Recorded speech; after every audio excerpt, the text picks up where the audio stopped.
ابرہا یمن کا حکمران تھا۔ اس نے یمن میں ایک عالیشان کلیسا تعمیر کر کے یمن کے لوگوں میں یہ اعلان کرا دیا کہ آئندہ کوئی شخص حج کے لیے مکہ مکرمہ نہ جائے اور اسی کلیسا کو بیت اللہ سمجھے۔ اس اعلان سے عرب کے لوگوں میں غم و غصے کی لہر دوڑ گئی۔ پھر ان میں سے کسی شخص نے رات کے وقت اس کلیسا میں جا کر گندگی پھیلا دی۔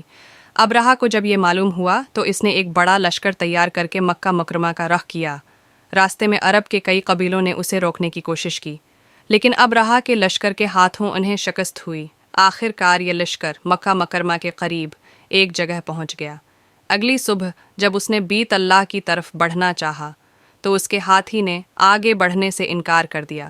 اسی وقت اس کی طرف سے عجیب و غریب قسم کے پرندوں کا ایک غول آیا اور لشکر پر چھا گیا۔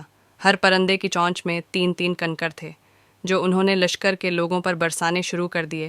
ان کنکروں نے لشکر کے لوگوں کے جسموں کو چیر کر رکھ دیا۔ یہ عذاب دیکھ کر سارے ہاتھی بھاگ کھڑے ہوئے۔ لشکر کے سپاہیوں میں سے کچھ وہی ہلاک ہو گئے اور کچھ جو بھاگ نکلے وہ راستے میں مر گئے۔ ابرہا کے جسم میں ایسا زہر سرایت کر گیا کہ اس کا ایک ایک جوڑ گل سڑ کر گرنے لگا۔ اسی حالت میں اسے یمن لایا گیا۔ وہاں اس کے سارے بدن سے خون بہا بہا کر ختم ہو گیا۔ اس کی موت سب سے زیادہ عبرتناک ہوئی۔ اس کے 2 ہاتھی بان مکہ مکرمہ میں رہ گئے تھے جو اپاہج اور اندھے ہو گئے۔ اس طرح اللہ پاک نے اپنے گھر کی حفاظت فرمائی اور طاقت پر غرور کرنے والوں کو سزا کا مزہ چکھایا۔